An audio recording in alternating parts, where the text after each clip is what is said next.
Get ready with me, part 1 of who the is my baby daddy. So I met my first baby daddy. This sounds so bad. But yes, my first baby daddy, I met him in high school. At the time, he was not my baby daddy yet, okay? But nonetheless, I met him there.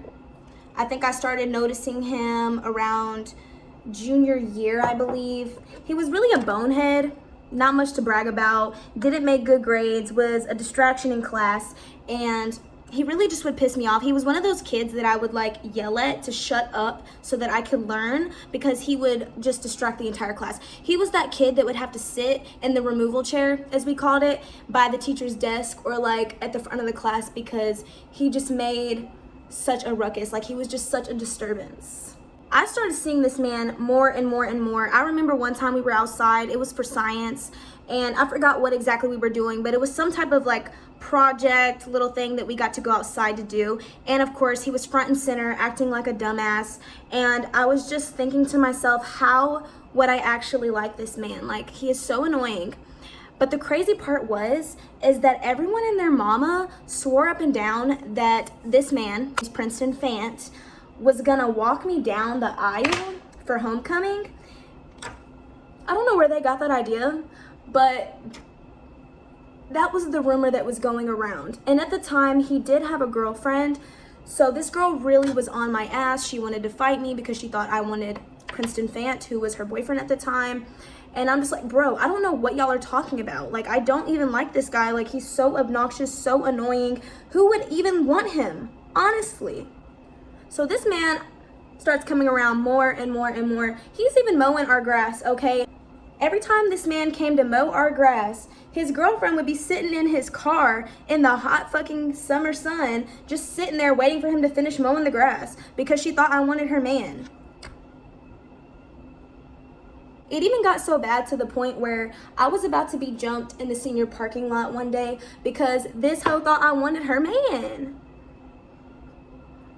I don't know why high schoolers are so stupid, but they are. It's that adolescent brain. Their brain hasn't fully developed yet. Just a pretty girl walks by and suddenly they want to fuck your man. I don't know, y'all.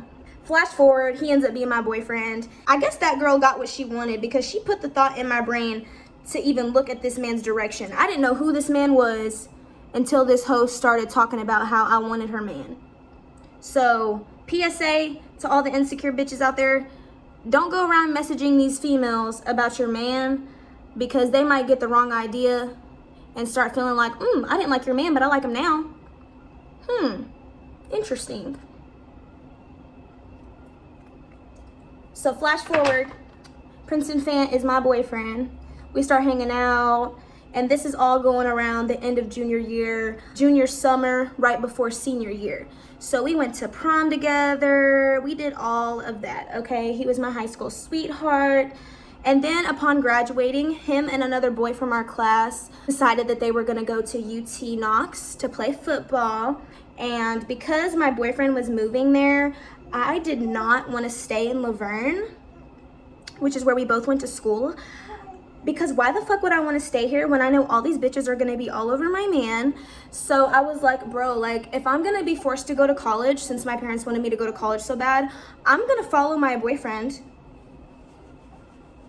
to Knoxville, 3 hours away from my house, with no plan on even attending UT Knox. Okay, I did not go to UT Knox. I went to a community college out there just so I could be near my football playing, dirty, dusty, cheating ass boyfriend, okay?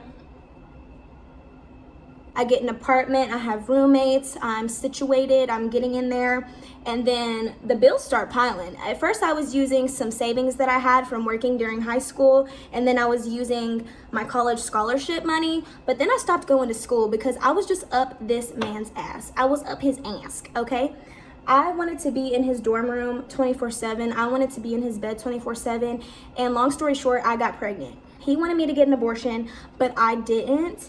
And so I realized this man was not going to support me when he decided to stay on campus instead of moving into an apartment we were literally looking at and hoping to sign the lease for. Yes, this man chose to stay on campus. He told me he didn't want to get an apartment with me, and I kept on sending him like YouTube videos of this couple that I had found who were literally in the same situation.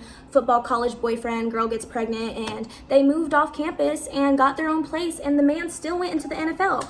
But my boyfriend at the time, now baby daddy, Princeton Fant, swore up and down that he could just not move off campus with me, okay? So I was still in my little apartment with my roommates. They were all doing the school thing, and I was not, okay? By this point, I was already working at Hooters. I had dropped out.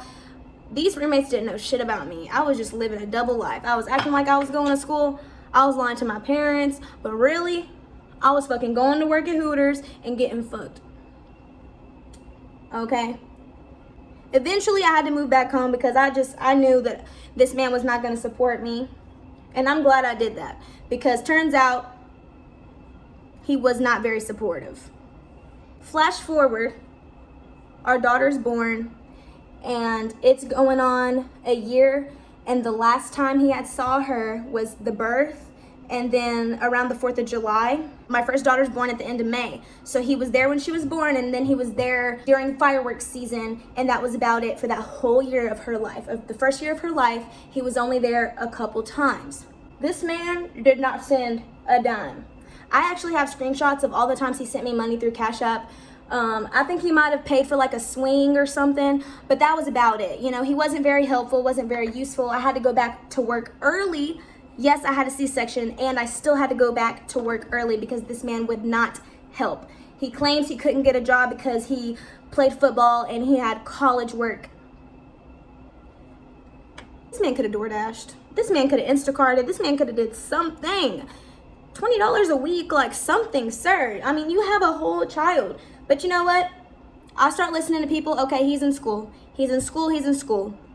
Around the time that I had to go back to work, right after my C-section, I did attempt to try to get help from his mom, and she told me that she's not a babysitter when I just needed her to watch her granddaughter so I could go work some extra hours so I could make the money to get diapers. She was not a babysitter. The only person I had to depend on at that point was my mom and myself, and I couldn't afford daycare, but also it was like I couldn't get daycare without proving that I had a job. And how do you get a job if you don't have any daycare? Like the voucher programs in Tennessee, I don't know if they're all over the United States, but where I am in Tennessee, the voucher programs are really fucked up. It's fucked up because you have to prove that you need daycare. But it's like, I need the daycare to get a job. Like, how do you expect me to get a job without the daycare? Obviously I need it. I just had a baby. Like, how would I not need it? You know what I'm saying? It was a lot. It was really hard. 3 more years go by. Now our daughter's 4. This whole entire time, I've been doing this on my own. There were times where I wanted to go back to school and the opportunity presented itself, but it just wasn't the right time, I felt. I really had plans on going to nail tech school, and then COVID happened and it fucked up a lot of stuff. Everything was online. I didn't feel comfortable doing nail tech school online. I became homeless. I started doing OnlyFans to make money because I lost both of my full-time jobs. And it was just a lot. A lot had went on, a lot happened. And it took me a while to pick myself back up after COVID. I ended up getting my very own apartment with just me and my daughter, and it felt like we were thriving. I was still struggling. I had a roach-infested apartment, and I couldn't even pay my electricity. My mom had to pay the electricity. All I could afford was rent and basically food for my daughter to eat. I don't even think I was eating, honestly. All I could buy was like noodles, potatoes, mac and cheese, breakfast bars, and some cereal. It was really hard, and he didn't help at all. And I just remember, crying myself to sleep at night thinking, how the fuck am I going to do this?